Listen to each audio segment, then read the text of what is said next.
أعوذ بالله من الشيطان الرجيم. بسم الله الرحمن الرحيم. زين للناس حب الشهوات من النساء والبنين والقناطير المقنطرة من الذهب والفضة والخيل المسومة والأنعام والحرث ذلك متاع الحياة الدنيا والله عنده حسن المآب.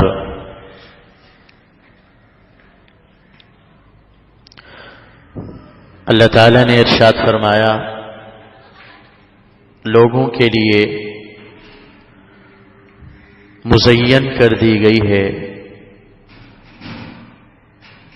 مرغوب چیزوں کی محبت، جیسے عورتیں اور بیٹے اور خزانے جمع کیے ہوئے سونے میں سے اور چاندی میں سے، اور نشان لگائے ہوئے اور مویشی اور کھیتی.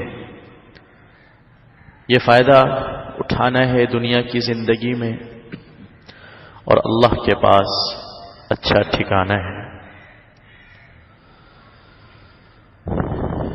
یعنی انسان کے لیے اللہ تعالی نے بہت ساری چیزوں میں رغبت رکھ دی ہے.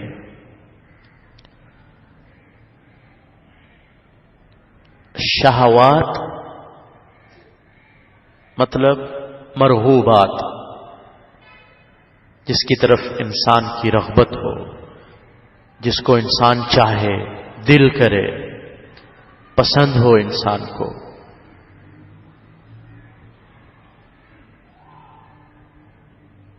اللہ تعالیٰ نے فطری طور سے بہت ساری چیزوں کی رغبت اور محبت انسان کے لیے رکھ چھوڑی ہے، جس میں عورتیں ہیں، بیٹے ہیں، اور خزانوں کے ڈھیر، سونا، چاندی، روپیہ، پیسہ. اصل میں بنیادی طور سے دولت جو ہے نا، وہ سونا چاندی ہے. بنیادی طور سے فطرتاً جب سے کائنات بنائی ہے اللہ نے، تو دولت بنیادی طور سے سونا چاندی ہے. اسی کے بل بوتے پر پھر آگے تمام کرنسیاں وجود میں آتی ہیں. جو بھی کرنسی ہوتی ہے وہ تو چاہے وہ سکے ہوں لوہے کے، پیتل کے، یا آج کل کے جو نوٹ بنے ہوئے ہیں کاغذ وغیرہ کے، پلاسٹک کے، جو بھی، ان کے پیچھے بنیادی طور پہ سونا چاندی ہوتا ہے. اسی بنیاد پہ اتنے نوٹ بنائے جاتے ہیں. انسان کے لیے دولت مرغوب ہے، اور گھوڑے، نشان زدہ، نشان لگائے ہوئے گھوڑے، ہاتھوں پر نشان، پاؤں پر نشان، پیشانی پر نشان، پسندیدہ چیز تھی اہل عرب میں. آج بھی یہ پسندیدہ مال ہے، قیمتی چیزوں میں سے ہے. انسان راغب ہے ان کی طرف. گھوڑے کی سواری، گھوڑے پر بیٹھنا، چلنا، جنگ کرنا، لڑائی کرنا بڑی ایک عظمت کی چیزوں میں سے ہے. اسی طرح مویشی، جانور، گائے، بھینس، بکریاں، اونٹ اور کھیتی باڑی، سب میں مرغوب چیزیں، رغبت ہے. لیکن ان تمام چیزوں سے ایک تو ان کا استعمال ہے ضرورت کی حد تک جائز شکل میں، اس کی اجازت ہے. نکاح کرے عورت سے، 1 کرے، 2 کرے، 3 کرے، 4 کرے، اللہ اولاد دے، حلال طریقے سے مال کمائے، سونا چاندی، حلال طریقے سے گھوڑے ہوں، مویشی ہوں، حلال طریقے سے کھیتی باڑی کرے، تو انسان ان تمام چیزوں کے فتنے سے بچے. فتنہ کیا ہے؟ کہ ان تمام چیزوں کی وجہ سے دین کا نقصان ہونے لگے، پھر بڑے خطرے کی بات ہے. دین کا اگر نقصان ہو رہا ہے تو پھر ان تمام چیزوں سے محبت ہلاکت ہے. اگر دین کا نقصان نہیں ہو رہا، کوئی حرج نہیں، کمائیں دنیا. دین کو ذرا برابر آنچ نہیں آنی چاہیے. اگر ان تمام چیزوں کی محبت میں آ کر انسان اللہ سے غافل ہو جائے، اللہ کے دین سے غافل ہو جائے، پھر بڑی خطرناک بات ہے. اس لحاظ سے یہ تمام چیزیں فتنہ ہیں. فتنہ کیوں ہے؟ کیونکہ انسان کی رغبت ہے ان کی طرف. رغبت ہے تبھی تو فتنہ بنتا ہے نا. جیسے حدیث میں آتا ہے ما ترکت بعدی فتنۃ اضر علی الرجال من النساء. آپ صلی اللہ علیہ وسلم نے فرمایا میرے بعد مردوں کے لیے سب سے زیادہ نقصان دینے والا فتنہ عورتوں کا فتنہ ہے. اس سے نقصان ہو سکتا ہے. چنانچہ آپ دیکھیں وہ عورت جو اللہ رسول کے طریقوں سے ہٹ جائے، پردہ چھوڑ دے، احکام خدا بندی کو چھوڑ دے، اس کے کتنے برے اثرات پڑتے ہیں معاشرے پر. کس قدر بھیانک رخ سامنے آتا ہے. اس لیے ایک عورت اگر پردہ نہیں کرتی تو یہ نہ سوچے کہ میرا پرسنل معاملہ ہے، میں پردہ کروں نہ کروں. اللہ نے عورت کو پردے کا حکم کیوں دیا؟ اس لیے کہ عورت میں نزاکت ہے، حسن ہے، خوبصورتی ہے. اس لیے اللہ کا حکم ہے کہ آپ اس چیز کو اپنے چھپا کے رکھیں، غیروں کی نظر نہ پڑے.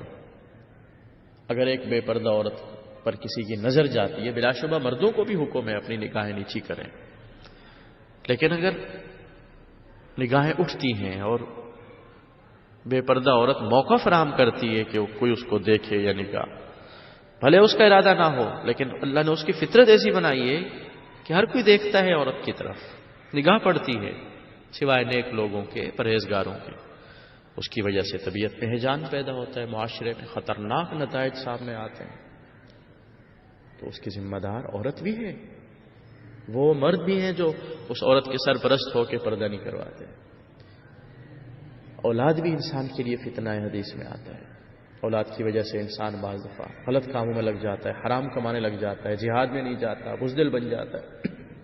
مال و دولت کا فتنہ ہونا تو بالکل کلیئر اور واضح بات ہے. دنیا میں آج مسلمان جو دین سے دور ہے اس کی وجہ یہی ہوتی ہے. دولت، مال، دنیا کیسے کمائیں، کیسے حاصل کریں. ایک دکاندار 10 منٹ کے لیے نماز نہیں پڑھ سکتا کہ میرے کسٹمر جو ہیں ضائع نہ ہو جائیں. آفس کے وقت کو ہم ادھر ادھر نہیں کر سکتے کہ آفس کا ٹائم ہے، نماز پھر دیکھ لیں گے. فتنہ ہے نا مال، دنیا. اسی طرح بہت سارے لوگ کھیتی باڑی کی وجہ سے، مویشی پالنے کی وجہ سے، گھوڑوں کی دیکھ بھال میں ان کا وقت ضائع ہو جاتا ہے، اللہ رسول کو بھول جاتے ہیں. تو یہ تمام چیزیں فتنہ ہیں کیونکہ ان کی محبت اللہ نے رکھی ہے ہمارے دلوں میں. تو اس محبت کو اب ایک صحیح رخ پہ لے کے چلنا ہے. دیکھیں نا، روزے کا ثواب ہمیں ملتا ہے، فرشتے بھی روزہ رکھتے ہیں، کبھی کھاتے ہی نہیں ہے کچھ، ان کو ثواب ملتا ہے. ہمیں اس لیے ملتا ہے کہ ہمارے لیے کھانوں میں رغبت ہے، پینے میں رغبت ہے، خواہشات نفس میں رغبت ہے، تبھی تو ان رغبتوں کو چھوڑنے پہ اجر ملتا ہے. انسان کا عظیم مقام اس لیے تو ہے کہ وہ اپنی رغبتوں کو چھوڑ کر اللہ کا حکم مانتا ہے. بھئی ایک اندھا آدمی بد نظری نہ کرے، کیا ثواب ملے گا اس کو؟ ثواب تو اس کو ملتا ہے نا جو دیکھ بھی سکتا ہے پھر بھی نہ دیکھے. انسان میں خواہشات، ان چیزوں کی رغبت ہوگی تبھی تو فتنے سے بچنا ہے. اس لیے اللہ نے فرمایا یہ تمام چیزیں دنیا کی زندگی کا نفع ہیں. بس یاد رکھو یہ چیزیں ابدی نہیں ہیں. آخرت کی ہمیشہ کی فلاح پانے کے لیے تمہیں اللہ کے احکام پر چلنا ہو. دنیا میں تمہارے پاس سب کچھ آ جائے، بیوی، بچے، بیٹے، دولت، سونے، چاندی، گھوڑے، ہزاروں نعمتیں آ جائیں، اللہ کی یہاں قبولیت کی نشانی یہ نہیں ہے. ورنہ قارون سب سے زیادہ مقبول ہوتا، جس کے خزانے اس قدر زیادہ تھے. اللہ کے یہاں مقبول ہونے کے لیے اللہ فرماتے ہیں آخرت کو مت بھولو ان دنیا کی چیزوں کو دیکھ کر. سب فانی ہے، ختم ہو جانے والے. یہ ختم نہیں ہوگا، تم ختم ہو جاؤ گے. اور اللہ کے بعد جو ہے وہ بہت بہترین ہے، ٹھکانہ بھی بہترین ہے، وہاں کی چیزیں بھی بہترین ہیں. اور سب سے بڑی بات وہ ہمیشہ ہمیشہ کے لیے، ان کو فنائیت ہے ہی نہیں. تو دنیا میں ضرور رہے انسان، دنیا کی مرغوب چیزوں کی طرف بھی ہم دل و دماغ حلال طریقے سے کھائیں پیئیں، کوئی منع نہیں. کلو وشربو، کھاؤ پیو، نکاح کی اجازت ہے. بیوی بچے ہو جاتے ہیں، کیا ہے، کوئی ممانعت نہیں. لاکھوں کروڑوں اربوں کمائیں حلال طریقے سے، سونے چاندی کمائیں حلال طریقے، لیکن اللہ کا حکم کبھی نہ توڑیں. دنیا کی محبت دل میں نہ آنے دیں. کشتی جب تک پانی کے اوپر چل رہی ہے کبھی نہیں ڈوبے گی. کشتی میں سوراخ ہو گیا, پانی اندر آنے لگ گیا, آپ تباہی اور بربادی. محبت دل کے آس پاس رہے گی کوئی مسئلہ نہیں. دل کے اندر آ گئی اگر دنیا کی محبت, پھر غفلت ہو جائے گی آخرت سے.